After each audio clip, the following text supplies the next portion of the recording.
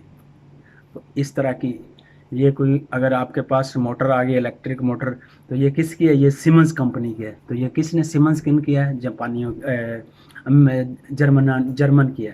اس لیے آپ کو اندر پراؤڈ پیدا ہوگا کہ آپ ایک پہچان بنائیں۔ تو جب ہٹلر نے اسٹالن کے ساتھ جنگ کی تو اسٹالن کو اس کو کیا نا ہٹلر کو شکست ہوئی، تو آپ کو پتہ ہوگا دوسری جنگ عظیم میں بہت زیادہ نقصان ہوا، تو جرمن صفر ہو گیا تھا۔ تو یہ بھی آپ کو بات بتا دوں، 1964 میں پاکستان سے جرمن نے قرضہ لیا تھا، تو آج ان کی جی ڈی پی بھی دنیا کے ٹاپ میں جی ڈی پی آتی ہے۔ کیا کیا ہے انہوں نے؟ اپنے وطن سے پیار کیا، آپس میں بھائی چارے سے زندگی گزاری ہے، اور انہوں نے ایک ایسا کام کیا کہ آج وہ ایک اچھی خاندان زندگی گزار رہے ہیں۔ تو ہر انسان ہر ملک پہ مشکل وقت آتا ہے، اس مشکل وقت کا یہ مقصد نہیں ہے کہ آپ آپس میں بھائی چارہ ختم کر دیں، تو آپ آپس میں یہ غلط رویہ استعمال کریں، ایک دوسرے کو گالی نکالے یا کیا نکالے۔ تو رہ گئی اب بات آخر میں صافی برادری سے بھی کروں گا۔ اب صافی اس طرح ہو گئے ہیں کہ جس طرح کوئی کھیر ہے، چمچ لگائی کھا لو، کھیر ہے۔ صافی اب لوگوں نے کیا طریقہ نکالا ہے کہ لوگ اس طرح کرتے ہیں کہ پیسہ کمانے کے لیے انہوں نے یوٹیوب کا رخ بدل لیا، وہ بھی نہیں دیکھتے کس کے آگے مائک کرنا ہے یا کس کے آگے نہیں کرنا، یا کیا کرنا ہے یا کیا نہیں کرنا۔ تو اپنی صحافت برادری کو بھی یہ پیغام دینا چاہتا ہوں کہ خدا را آپ بھی ذرا ہوش سے چلیں، ہر آدمی کو نہیں چھیڑیں۔ لوگ صبح کوئی پرے کس حالات میں آتا جاتا ہے، آپ کو پتہ ہے ملک کے جس طرح کے حالات ہوئے ہیں، تو انہی باتوں کے اوپر 15 منٹ سے اوپر بات چلی گئی ہے، تو باتیں تو بہت ہے کرنے کو، لیکن انہی بات کے اوپر اس بات کو کلوز کرتے ہیں۔ آپ سب کے لیے دعا گو ہے کہ اللہ تعالیٰ آپ سب کا حامی و ناصر ہو۔ تو خدا کے آگے دعا کرتے ہیں کہ ملک میں انتشار اور غیر ضروری جو مطلب پرابلمیں آ رہی ہیں، ملک میں مسئلے آ رہے ہیں، ان سے اللہ تعالیٰ ہمیں معافی فرمائے اور ہر انسان کو ایک میانہ رہی زندگی گزارنے کی توفیق عطا فرمائے۔ والسلام، خدا حافظ۔